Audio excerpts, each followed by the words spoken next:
Vamos a dar inicio al tercer conversatorio del Festival Utopía Verde. Y bueno, nos acompañan Pilar Quintana y Walter Hugo Meu. Y bueno, y vamos a conversar alrededor de un asunto que es muy problemático en el sentido de que pone en crisis el concepto de futuro, y es propiamente el título que le hemos dado a este conversatorio, que es la lenta cancelación del futuro, una cita, digamos, escondida de Mark Fisher, que nos coloca frente a la pregunta por cómo imaginar el futuro a la luz de la crisis ambiental, la crisis climática, la crisis del antropoceno o que el antropoceno ha causado. Entonces, bueno, le doy la bienvenida a los invitados y muy brevemente paso a mencionar, aunque estoy segura que pudiera no ser importante, dado que todos conocen a Pilar Quintana, una de las voces más relevantes de la literatura colombiana y latinoamericana, autora de la novela La Perra, que salió en el 2017, y también ganadora del Premio Alfaguara de Novela con la novela Los Abismos del 2021 y de otros títulos que no voy a mencionar. Y tenemos con nosotros hoy también a Walter Hugo Mae, que es además un escritor que, además de ser escritor de muchos géneros, literatura infantil, poesía, narrativa, es también cantante, artista, por lo tanto es una figura que maneja diferentes lenguajes. ¿No? Bueno, yo me lo creí. Y ha recibido el Premio Portugal Telecom de Literatura en el 2012, el Premio José Saramago en el 2007, y bueno, también es autor de muchos títulos y traducidos al español: El Apocalipsis de los Trabajadores, La Máquina de Hacer Españoles, Folclore Íntimo y Hombres Imprudentemente Poéticos. Esos son los libros que se pueden conseguir en español, y la editorial Tragaluz colombiana ha publicado alguno. Entonces, vamos a empezar esta conversación con una reflexión que quisiera plantearles sobre el habitar. ¿Qué significa habitar hoy? Si pensamos que el verbo habitar en cierta medida remite también a la palabra hogar. Y el hogar, si lo queremos expandir y pensarlo como el planeta, como la tierra, como el mundo, y también el hogar más íntimo, personal, individual, están en cierta medida amenazados. Las migraciones, que en este momento hablar de migración es saber lo que está pasando en el mundo a causa de las varias políticas que nos dominan y nos manejan. Por lo tanto, las migraciones, las crisis climáticas, las guerras, las crisis geopolíticas que se están dando en el mundo, nos colocan frente a la pregunta por cómo habitar este planeta. Entonces, antes de pasar a una reflexión más sobre la literatura y sobre la función de la literatura en este momento de crisis, me gustaría que nos hablaran, nos dijeran cómo piensan esta condición del habitar tan problemática, tan precaria, de tanta vulnerabilidad. No sé quién quiere empezar. Qué peligro empezar. Bueno, antes de más, gracias Gina, gracias a Pilar, gracias a la organización, al banco, a Festival Utopía por invitarme a estar aquí. Gracias Paulo, ¿dónde estás? Gracias toda la gente, Sergio y Ángela, que me ofreció una comida, no sé cómo se dice, y ha sido muy bueno. Y Margarida, que yo sé que no le gusto, pero ella me gusta a mí. Y hola Margarida, señora. Y bueno, y gracias a todos eso, estoy encantado de volver a Bogotá, y casi podía empezar para contestarte diciendo que casi no me gusta también venir a Bogotá porque el peligro es de que no quiera irme. Y esto tiene que ver con habitar. Novales decía que tenía una utopía también de hacer posible que en todos los lugares tuviéramos una casa, que fuera casa, esta idea de tener un hogar, de pertenecer, debería ocurrirnos en todos los lugares del mundo. Y esta sería la globalización perfecta, que todos los lugares estuvieran disponibles para nos acoger con dignidad, con interés, como si fuera nuestra origen. Y cuando estabas hablando de esta idea de habitar, a mí siempre, y sé que es una experiencia muy personal, a mí siempre me sueña a esto, a volver a la origen, a saber cuál es mi origen, dónde pertenezco y qué es lo que me protege. Porque siempre que salgo y siempre que estoy afuera de donde estoy, donde tengo mis personas y mis objetos, siempre siento que estoy un poco muriendo o muriendo más deprisa. ¿Qué significa esto para habitar? Significa que si no tienes donde habitar, estás muriendo más deprisa. Si no empiezas teniendo un lugar donde puedas crear esta estructura que Novales hablaba, de un rincón perfecto para tu propia identidad, para tu propia dignidad, estás como que solo muriendo, no llegas a vivir de verdad, estás como solo muriendo. Entonces, para mí es fundamental, y se hablaba hoy, Joana hablaba de lo que ocurre hoy en Portugal, la discusión sobre los migrantes y el desplazamiento de las personas, y que se espera que sea cada vez más ocurra esta deslocalización de personas, deslocalización de personas. Y yo creo que el desafío es este, no solo crear un techo y un empleo y tener dinero y comida, pero tener la certeza que vamos a seguir atribuyendo o dignificando esta ideología que es la humanidad. Y tengo dudas que podamos hacer eso, tengo dudas que queramos hacerlo, ¿sabes? No yo, porque yo soy un santo, pero no sé si colectivamente, si en este tiempo lo que está ocurriendo, la mentalidad que se está instalando, si la humanidad va a optar exactamente por la humanidad. Creo que no. Creo que puedes usar será más confortable. Hola. Buenas tardes a todos y a todas. Gracias por esta invitación, me alegra mucho estar acá con ustedes. Yo pasé unos meses en Australia y allá es sabido, digamos, que a los aborígenes australianos fue muy fácil quitarles la tierra porque ellos no sentían que la tierra les pertenecía, sino que ellos pertenecían a la tierra, ¿verdad? Entonces cuando llegaban los colonizadores a preguntarles, bueno, ¿de quién es esto? No, de nadie. No, yo soy de este lugar, pero no, este lugar es mío. Y yo creo que nosotros seguimos siendo esos colonizadores, ¿no? Que nos sentimos ajenos a la tierra, que sentimos que la tierra es algo nuestro, pero no que nosotros somos de la tierra.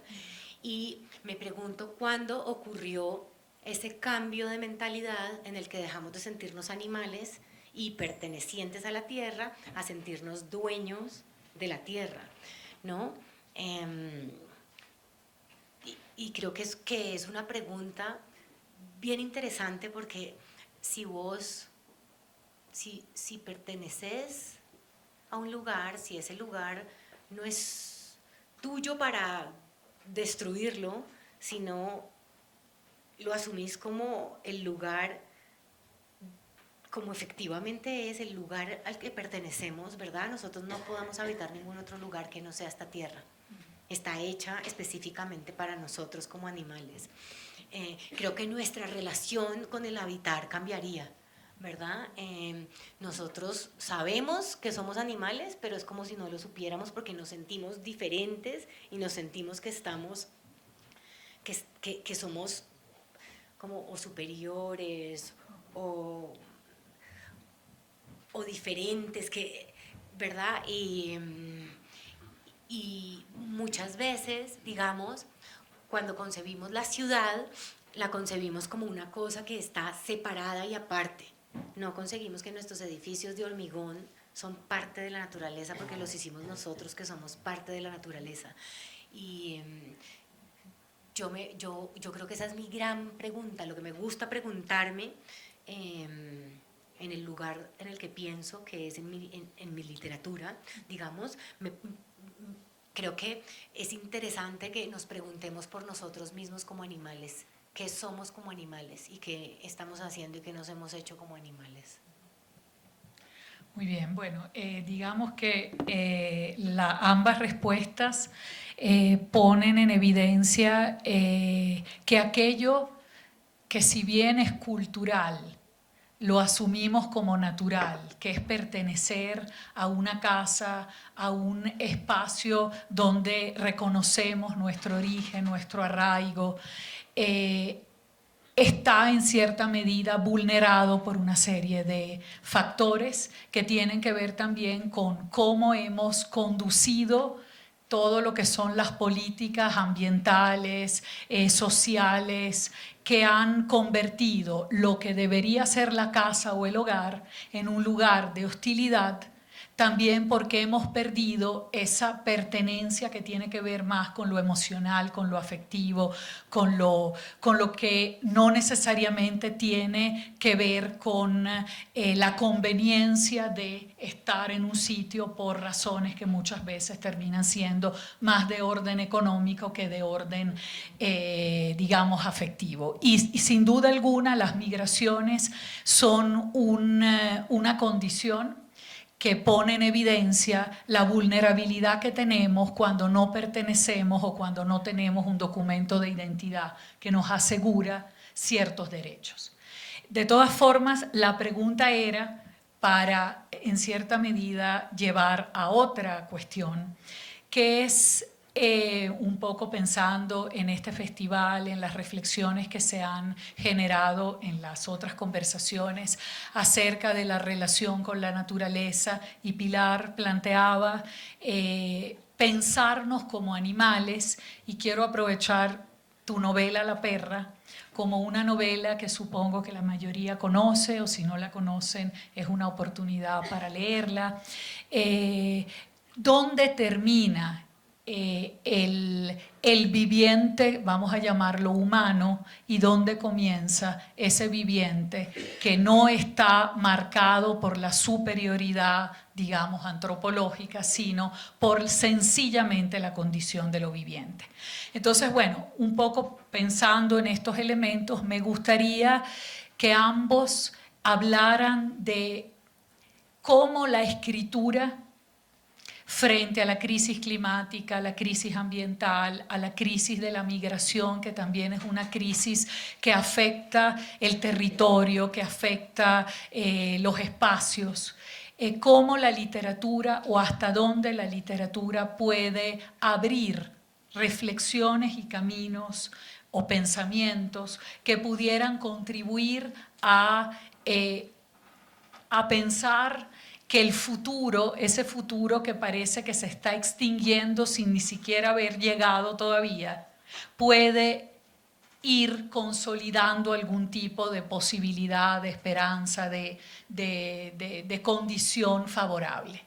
Y por lo tanto, cómo la literatura incluso pensaba si la literatura puede ser oxígeno para este mundo que pareciera no tener futuro porque está amenazado por la extinción debido a la crisis ambiental y ecológica y humanitaria también. Y estoy de acuerdo con la duda de Walter en términos de si seremos capaces. No sé quién. Si quieres, Pilar. Bueno, la literatura es el lugar donde podemos pensarnos y donde podemos ponernos en el lugar del otro, ¿no? Voy a llegar allá, pero voy a dar un rodeo largo para llegar allá. Tendemos a pensar en la naturaleza como un lugar hermoso, maravilloso, ¿no? Hoy había una señora en la peluquería donde me estaban haciendo las uñas que decía que a ella no le gustaba los químicos porque eran malos para la salud y se incorporaban a su cuerpo, entonces que ella no quería, se estaba pintando las uñas y el pelo, pero ella no comía ciertas cosas que tenían químicos, ¿no? Y yo decía, pero bueno, ¿qué es esta contradicción, verdad? Porque pensamos que, y ella decía, es que lo natural es lo bueno, y yo pues no quería ser antipática, entonces no lo dije en voz alta, pero vengo a decirlo acá, el veneno de víbora es natural y es malo, nos mata, ¿verdad? Cuando yo me fui a vivir a la selva, yo iba con esta idea toda como muy citadina y occidental de voy a ir a vivir a un lugar espectacular, yo no voy a contaminar, tenemos un nacimiento a 50 metros de la casa, voy a cuidar todo absolutamente divino, ¿no? Y llevábamos 2 semanas y mi exmarido tenía se había hecho una cortadita diminuta y ya tenía una infección espantosa, estábamos llenos de ronchas, las termitas se nos iban a comer la madera que habíamos encargado para construir la casa, tuvimos que salir a Buenaventura y fui a la sección de químicos a comprar todos los venenos existentes para el cuerpo, para las termitas, ¿no? Y de ahí en adelante mi relación con la selva fue con un machete, yo diciéndole usted allá, y la voy a proteger, que no vengan a cortarle más árboles, pero alrededor de la casa sí, absolutamente limpio, ¿no? Y fue terrible, fue terrible y maravilloso, porque un poco siempre vemos a los colonizadores como estos seres espantosos, horribles, pero los entendí. La única manera para nosotros, como el animal que somos hoy en día, de entrar en relación con la naturaleza y poder sobrevivir en ella, es a través de la violencia, ¿no? Y creo que esa violencia nos hizo lo que somos hoy, ¿no? Yo no puedo irme a vivir a la selva descalza a abrazar árboles. La selva me va a matar en 10 minutos si yo hago eso, ¿verdad? Yo cuando voy a la selva tengo que armarme con mis botas y mi machete y ir a pelear con la selva. Es una relación compleja, ¿verdad? Y yo creo que tendemos a pensar, como no nos sentimos animales, tendemos a pensar, y como nos entendemos como, si mucho como un animal cultural, tendemos a pensar que esa violencia es mala, ¿verdad? Y esa violencia es mala, claro, esa violencia hace cosas terribles, pero también es la que nos ha permitido sobrevivir. Y yo creo que nos hace falta, y para eso está la literatura, por eso es para ponerse en el lugar del otro. Cuando leemos Crimen y Castigo, nos ponemos en el lugar de Raskolnikov y lo entendemos y sufrimos con él, ¿no? Nos ponemos en el lugar del asesino. Yo creo que ¿qué puede hacer la literatura por nosotros? Ayudar a entender que nuestra violencia hace parte de nosotros y a reconciliarnos con ella. Cuando hablo de reconciliarnos, no estoy diciendo que salgamos a ser violentos y cojamos el machete y agarremos los árboles a tumbar árboles, sino a entender que eso hace parte de nosotros y ver cómo canalizarla y cómo llevarla para no seguir haciendo daño ni destruyendo nuestra casa. Pilar, voy a hacer una pregunta, un segundito, que es una deriva de la respuesta de Pilar. La última escena de La perra, quienes la han leído lo recordarán, Damaris, la protagonista de la novela, se entrega, vamos a decirlo así, al monte, es decir, entra en la selva y así termina la novela. Me gustaría saber, aprovechando esta oportunidad de este conversatorio, qué significaría dentro de lo que pudiera ser el pensamiento de la literatura sobre lo salvaje, lo primitivo, la naturaleza. Pensábamos que la literatura latinoamericana está fundada en la dicotomía naturaleza-barbarie, barbarie-civilización. Esa entrega final a la selva y al monte donde desaparece este cuerpo femenino, humano, ¿qué pudiera significar en el sentido de lo que estamos hablando? Tengo la respuesta, pero no aquí ni ahora, porque hice una novela sobre eso, ¿no? ¿Qué significa? Que no, yo solo puedo responder haciendo novelas, ¿no? Sale este fin de semana, ¿no? Ah, bueno. Entonces, Esto se llama crónica de una novela anunciada. me llegaron 2 ejemplares y ayer regalé uno y otro lo tengo en mi casa, es el único que existe. Muy errado. Sí. Muy errado, estoy contra. La compraré. Sí. Ahora la cría.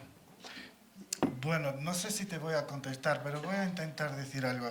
Que, Pilar, te estoy viendo muy de cerca y te estoy sintiendo que estás intentando ser normal, pero yo leí tus novelas y sé que no es normal. No eres normal. Y no eres normal exactamente porque eres humana. Solo los otros animales son normales. La humanidad es de verdad la posibilidad, la oportunidad de no sermos normales. Nosotros somos capaces de no corresponder a una naturaleza lineal. Podemos hacer un avance y un recuo, cómo entendernos y sermos un poco más, por eso decía, un poco más dentro de esta ideología que es la construcción cultural, mental, ideológica de una comunión entre nosotros que somos animales, pero no queremos ser solo esta dimensión primera. Y entonces, y creo que en tus novelas es eso lo que se pasa, este conflicto entre sermos culturales y propendernos para caminar hacia un esplendor, y hay una expectativa de que algún día llegaremos a un esplendor, pero venimos de un animal, somos hechos encima de un animal. Es como si fuéramos un lugar donde se está proyectando una película. Y la película es la humanidad y la tela donde se está proyectando es el animal. Pero lo que queremos es en la película. La utopía es llegar a la proyección de una película esplendorosa, increíble. Pero no es posible. Ni siquiera somos telas perfectas. Somos telas, se dice pantallas que son una porquería. Entonces, pero yo quería contestar sobre la primera cosa que decía. Es que para mí las casas son retroactivas.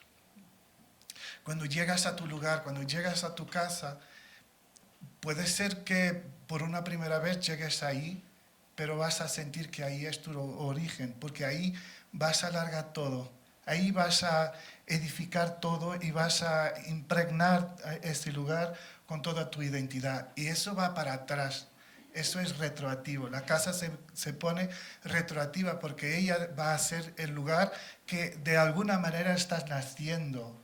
Porque no se nace completo, se va naciendo. Para mí, a lo mejor hay mucha gente que va a morir sin siquiera ter terminado de nacer. Y es este concepto que me interesa. Es la idea de una cosa que ocurre en un animal, en un bicho, pero que no es exactamente un bicho. Y me interesa mucho el duelo, esta tensión que existe entre sabermos que podemos ser mejores y nos disculparmos con ser peores porque a lo mejor somos los bichos y venimos de la selva y no podemos estar en la selva. Yo estuve en la selva amazónica varias veces y de verdad solo estar ahí, hay una expresión que dice que Amazonia es el infierno verde y solo llegar de avión se queda impresionado con lo que se está viendo, pero la idea clara de que estamos llegando al infierno también existe. No es para nosotros, no estamos ya en un tiempo de esta nuestra construcción ideológica, no estamos ya en un tiempo que nos posibilite volver ahí, volver a este origen. Entonces nuestro origen es una otra cosa que vamos a crear y que la hacemos retroactivamente, claro, porque es un origen que se trata, y que puede ser en cualquier lugar. Cuando te contesto que me encanta venir a Bogotá y que tengo siempre la impresión que me gustaría permanecer aquí un poco más, también estoy diciendo que a lo mejor podría establecer mi origen aquí, que hay algo que me dice Bogotá, que me dice la cultura de Colombia o las personas colombianas, que me dice tanto respeto, que me corresponde de tal manera que yo pienso, si yo me quedara aquí, yo no me estaría fuera de mi mundo, yo estaría a lo mejor en una intimidad impresionante y muy prestigiosa, en el sentido muy gratificante para mí. Entonces, no sé si esto contesta, pero me gustaría juntar esto. Bueno, quizás lo que acabas de comentarnos, Walter, se puede vincular un poco, y sería otra pregunta para pensar, con el concepto de futuro. Porque lo que estamos planteando en el conversatorio, con el título que le dimos, es la carencia de futuro o el peligro de no tener futuro, como si el futuro estuviera en peligro, porque hay muchísimos relatos y creo que la pandemia incrementó este temor del fin del mundo, de la clausura del futuro. Y la reflexión que nos hace Walter pareciera plantear algo que pudiera parecer contradictorio, pero que creo que se puede pensar como algo factible, que tiene que ver con que el origen uno siempre lo piensa como algo que está en el pasado, como algo que está atrás. Y esta posibilidad de tener casa en cualquier lugar o en algunos lugares que nos interpelan y nos hacen sentir como cómodos o enraizados, es también algo que puede pasar en el futuro, como si la pertenencia no fuera solamente aquello que nos funda, sino también la pertenencia pudiera ser algo que está por hacerse. La pertenencia es sobre todo para mí dónde vamos a llegar. Es eso que estamos caminando, es el sentido de la vida. Lo que te interesa a ti no es saber dónde viniste, es saber para dónde debes volver. Y en ese lugar para donde vuelves, ¿cómo te completa? Si no descubres eso, vas a morir incompleta y vas a morir sin descubrir el sentido de la vida. Y te quería decir sobre el futuro esto. Los pueblos originarios de Brasil, escribí una novela que se llama Las enfermedades de Brasil. Y los pueblos originarios, los indígenas, digamos, no tenían el concepto del futuro. Y el futuro ha sido una maldad que los blancos les trajeron. Porque nosotros vivimos con el concepto del futuro, porque vivimos con créditos, vivimos con la esperanza, un día va a ser muy bueno. Por ejemplo, la cultura católica, a la cual yo pertenezco, es tan violenta con la idea de futuro que bueno va a ser después de la muerte. Es tan futuro, que a lo mejor ni siquiera va a existir, ni siquiera, no hay grandes pruebas. Pero tenemos una cultura que vive en función de una promesa de una cosa que nadie ha visto nunca. Y los indígenas no tenían este concepto. Los indígenas vivían en la plenitud del día, del presente. Y las cosas existían para el presente y eran propiedad de todas las personas que estaban presentes. Y al máximo debían respeto a los ancestrales, porque serían los ancestrales los que tuvieron la generosidad de permitir que las cosas, el mundo, llegase a nuestras manos. Entonces yo tengo una relación problemática con el futuro y creo que es una trampa, ¿cómo se dice? Es una trampa, un engaño que nos victimiza a todos. Y también creo que estamos en un tiempo de un clima póstumo. Se habla mucho de esto en la filosofía contemporánea, el clima póstumo. Y hay varias razones. Y una de las cosas más deprimentes es que vivimos en una especie de estética y pensamiento de la nostalgia, ¿se dice nostalgia? nostalgia constante en que vangloriamos las cosas que, siendo nuevas, hacen referencias a cosas que ya sabemos lo que son y son siempre viejas. Te doy un ejemplo acabado. La cantante más bien sucedida de los últimos años que más vendió es Adele. Y Adele tanto podía cantar esta mierda que canta en 2025 como en 1960, con las mismas composiciones, los mismos arreglos, la misma ropa, el mismo pelo y la misma mierda que hace. Y entonces es una especie de saudade, como dirían los portugueses, que está instalada. Y es una resistencia al futuro.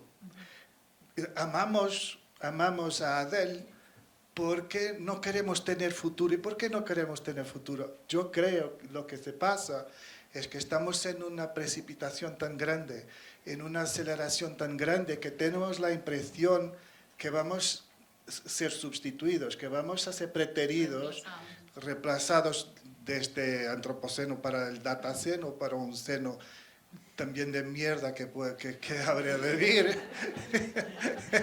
Yo ahora hablo así, no quiero saber. Ya tengo más que 50 años y no soy educado. Y yo he leído La perra y no quiero ser educado. Soy libre. Pero, y creo que estamos levantando resistencias. Si puede ser deprimente en la cultura de escuchar música que siempre parece que se puede desplazar 10, 20 años, piensa, cuando estabas en los 70, en los 80, no podrías cambiar la data de un disco por 2 años o 3 años. Ni siquiera técnicamente sería posible, porque no se podría grabar los sonidos, los ritmos no estaban aún descubiertos. Y entonces la música y el cine y muchas de las ideas tenía que aparecer en un tiempo, porque no podía aparecer 2 años antes. Y hoy estás en un siglo en que si pones 20 años antes, no tienes problema ninguno, porque no se trae de verdad nada de nuevo, rigurosamente nada de nuevo. Para mí, ¿por qué es esto?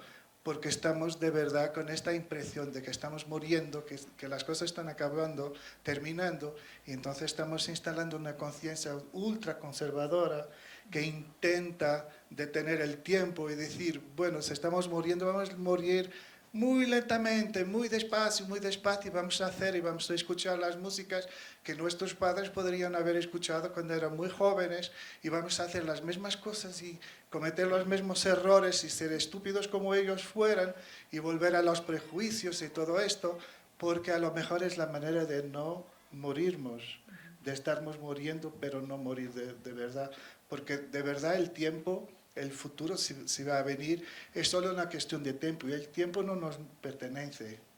El tiempo ni siquiera sabe que existe. Nosotros sé que tenemos una impresión que puede existir alguna cosa como sea el tiempo.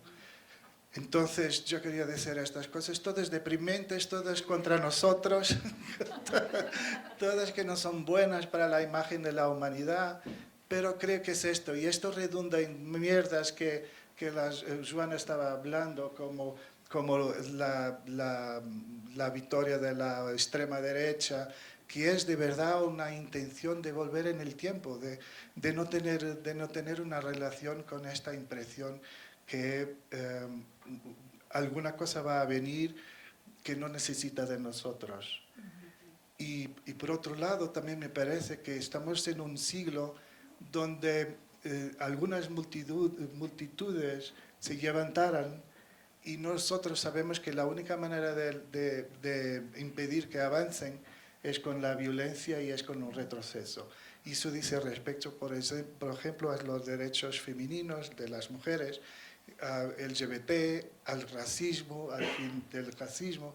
Estamos en un tiempo en que la conciencia existe un avance, pero el miedo, el conservadorismo de la gente torpe va a hacer todo de manera que eso no va a ocurrir. Y yo creo que, claro que va a ocurrir, pero vamos a tener que escuchar a Adele un montón de veces aún.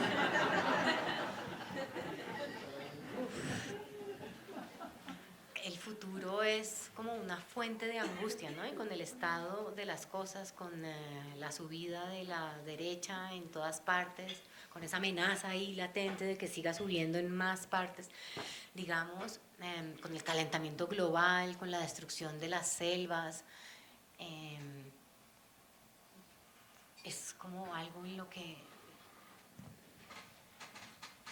es necesario que lo pensemos, sí, pero yo quisiera abstraerme y no pensarlo, ¿no? Como muchas veces lo más sano es dejar de ver noticias, dejar de ver redes sociales y vivir en tu presente.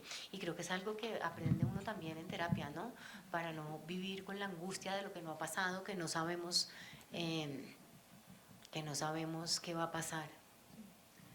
Digamos que Walter decía que el futuro es también una consecuencia de un credo que posterga la realización de lo que uno desea en un más allá. Y el más allá ha terminado siendo este mundo que acabas de describir, que tiene, digamos, el sonido de Adele, por decirlo de alguna manera, y que en lugar de atreverse a ejecutar realmente de manera radical ciertas acciones, se repliega hacia el pasado y encuentra en el pasado como una suerte de casa que consuela del peligro de lo que pudiera ser. Un momento, yo no estoy de acuerdo con esa idea, porque yo no estoy de acuerdo con que vamos hacia un progreso o queremos ser algo mejor o que queremos proyectarnos como algo mejor. Yo creo que esas son ideas nuestras que nos creemos diferentes a la naturaleza y somos los animales arrogantes, ¿no? Que pensamos que tenemos ideales y que somos mejores, y yo creo que es esa arrogancia la que hace que la separación se haga más violenta y más negativa, ¿no? Que si, digamos, hay animales que hacen cosas extraordinarias, vuelan, ¿no? Que es un sueño que tuvimos y entonces nos inventamos aparatos para poder volar. Hay otros que viven en la oscuridad más profunda y de repente prenden una luz acá y pueden ver, ¿no? Y nosotros también hicimos ese invento, pero no lo tenemos incorporado. Lo que tenemos incorporado es la razón, y quizás nuestra luz y nuestro poder volar es nuestro pensamiento.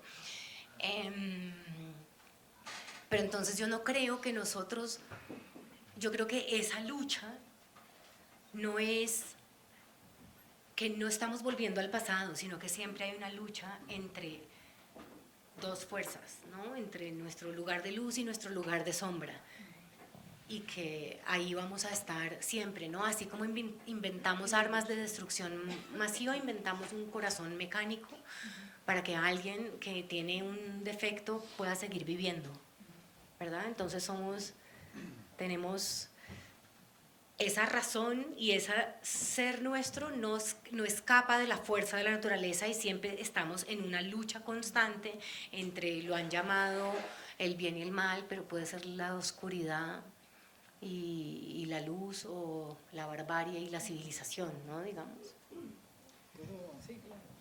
Es que yo estoy totalmente en desacuerdo. Yo sé.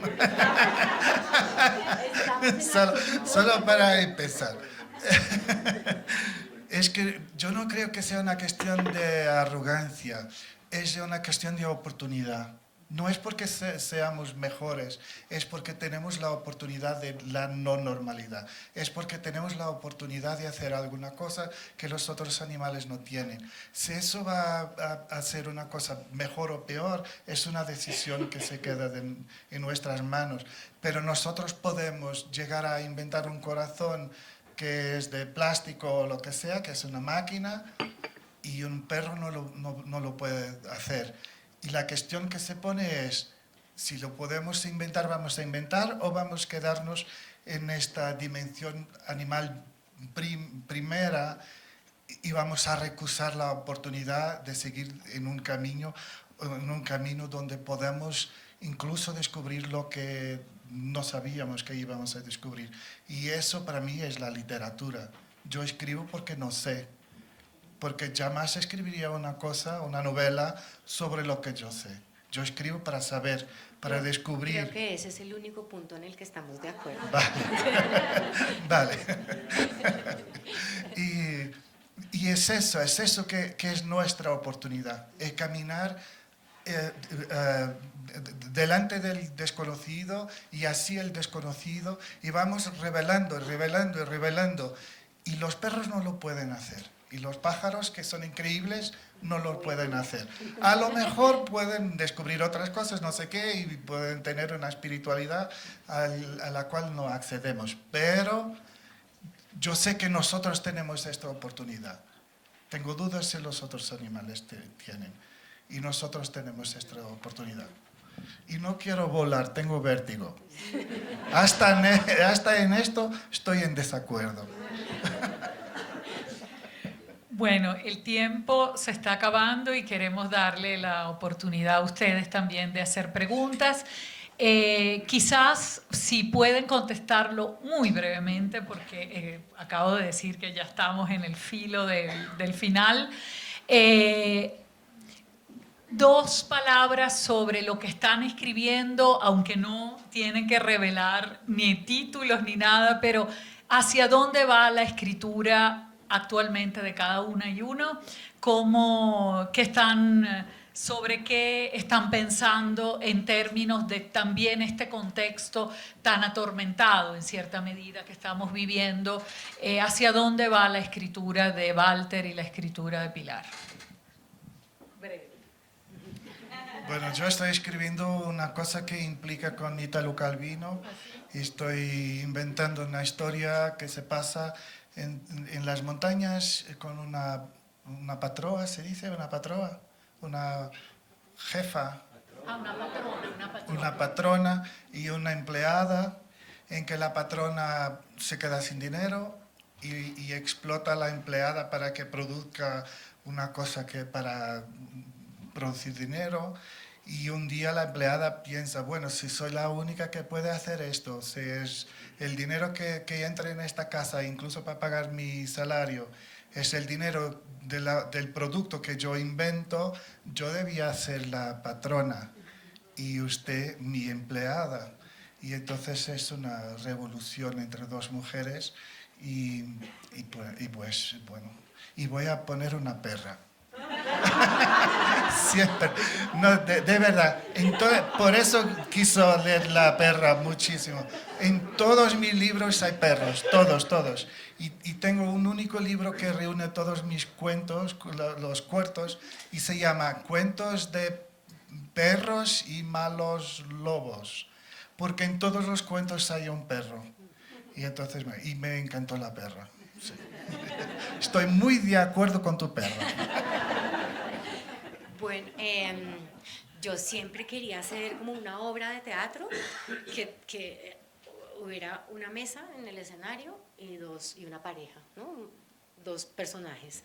Y creo que esta novela que escribí es esa obra de teatro, ¿no? Solo que no hay una mesa y no hay 2 personajes, sino es una personaje en una cabaña en la selva que se queda sola, ¿no? Y la cabaña no tiene puertas ni ventanas porque está en proceso de construcción y entonces se queda enfrentada a la selva, ¿no? A la selva exterior, pero siempre enfrentarse con la selva exterior, yo creo que es enfrentarse con la selva interior, que es la más miedosa de todas, la más asustadora de todas, porque es, no sé, nuestra cabeza, ¿no? Que es ese lugar cuando nos quedamos en completo silencio,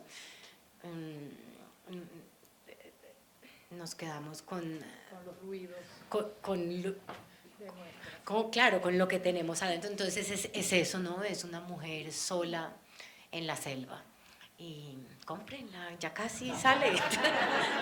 Bueno, muchas gracias. Invitamos al público a formular preguntas. No sé si hacemos circular el micrófono. Okay. Y también los invitamos a la firma de los libros cuando terminemos el conversatorio en pocos minutos. Gracias. Esta pregunta es para Pilar. Digamos, yo concuerdo en que la literatura, como dice Walter, ha hallado en la oportunidad o en la posibilidad una manera de pensarse en el futuro, pero también concuerdo con Pilar que estamos en un momento en el que esa arrogancia, como esa creencia de que podemos transformar todo o de que el futuro es nuestro y está como completamente en nuestras manos, es algo que te ha ido como destruyendo. Mi pregunta es, digamos, ¿cómo imaginar sin que la destrucción de ese ego se convierta en resignación? O sea, ¿cómo crear, no sé, desde lo literario, desde la vida, una revolución, así sea de este presente, que en alguna manera va a modificar el futuro, pero sin que esa destrucción, sin de esa arrogancia, caiga como en resignación? Es que para mí la literatura y la escritura es el lugar para pensarme, ¿no? Para conocerme, para desafiar ideas. No sé, toda la vida oí a la gente decir, la infancia es el momento más feliz de la vida. Y yo como que no me parece. Entonces hago un libro para entender por qué no me parece que la infancia sea un lugar feliz, ¿no? O la naturaleza es un lugar espectacular, hermoso, pacífico, perfecto, lo natural es bueno. Entonces quiero desafiar esa idea en un libro, ¿no? Me parece que es el lugar donde podemos de verdad pensarnos en profundidad. Sí, la maternidad, por ejemplo. Ayer estaba en un evento en Medellín y un señor decía, es que claro, Damaris pues es mala mamá porque le pegaron y además ella si hubiera sido mamá de verdad, menos mal no pudo serlo porque si hubiera sido mala mamá. Y yo le dije, mira lo que estás diciendo, ¿no? Te apuesto que aquí todas las que son mamás, todos los días queremos matar a nuestros hijos. La diferencia con Damaris y conmigo es que yo no lo mato porque yo tengo la posibilidad de ir al psicólogo y tengo un plato de comida servida en la mesa todos los días, ¿no? Pero esa naturaleza violenta existe en mí y entonces para mí la posibilidad de mirar el lado de sombra, para mí eso no es mirarme con resignación, es mirarme en todo mi esplendor, eso soy. Reconozco mi lugar de sombra y mi propia violencia y la integro, ¿no? No voy a ir a salir a matar gente ni a matar a mi hijo, pero sí mato me convierto en asesina en la escritura y puedo integrar esa cosa violenta que tengo y explorar mi lugar de sombra con total impunidad en la literatura.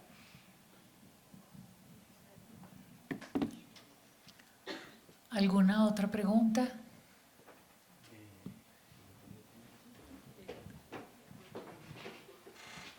Mire, yo creo que estos debates son muy pertinentes y se está dando en todo el mundo, en toda Colombia. Me gusta el criterio político con lo que le mencionó el Walter en ese sentido. Es que estamos en la era de la lucha entre la ultraderecha y la izquierda, ¿sí? Entre la vida y la muerte, entre Eros y Thanatos, en donde estamos asistiendo a una mortandad tremenda de los seres humanos por parte de unas élites súper riquísimas que luchan para preservar el statu quo a nivel mundial, ¿sí? Y otras fuerzas vivas compuestas por la ciudadanía, por los pueblos que libran las batallas por la libertad y la democracia. Esa es la lucha eterna. El mundo está paralizado viendo el regreso del nazismo en cabeza de los jefes de Israel y eso sí, impresionante ver matar niños cuando se le pone una trampa para recibir alimentos y los masacran. Es horrible, horrible, todo el mundo está dividido en dos. ¿Cómo es posible que vuelva a repetir la presidencia de Fruto, donde muchos colombianos, óigase bien, que soñaron con que estuvieron en Estados Unidos en el famoso sueño, buscando el sueño americano, y los devuelven, y los indican los que están allá de criminales, gente que busca un mejor vivir, por favor. Entonces, esa es la lucha de la humanidad, y citando a Italo Calvino, hay que rescatar la palabra, ¿sí? Hay que rescatar la palabra. Él decía, por ejemplo, que hay que releer y ojalá los clásicos. Los clásicos fueron los que mejor nos tienen esperanzas de la vida, de la democracia, de la libertad, y los grandes humanistas también. Por eso la literatura. Yo les mencionaba ahora que vamos a llenar a toda Colombia los murales con las palabras que nos cambiaron, con las que escribieron los patriotas aquí en la Colombia, la palabra libertad, palabra amor, palabra democracia, es decir, unas palabras que nos liberan, porque la palabra tiene fuerza. No es lo mismo decir, y no es lo mismo la palabrería de la reacción, el odio. Es impresionante. Entonces necesitamos gente que nos estimule a la vida, luchar por la vida. Por eso el ejemplo, aquí los que no viven en nuestro país, es bueno que se lleve la idea mía. Aquí la tierra, la tierra mama que llaman los indígenas, y hablando de hábitat, la población indígena es la que mejor cuida el territorio, que es la que nos produce las riquezas naturales.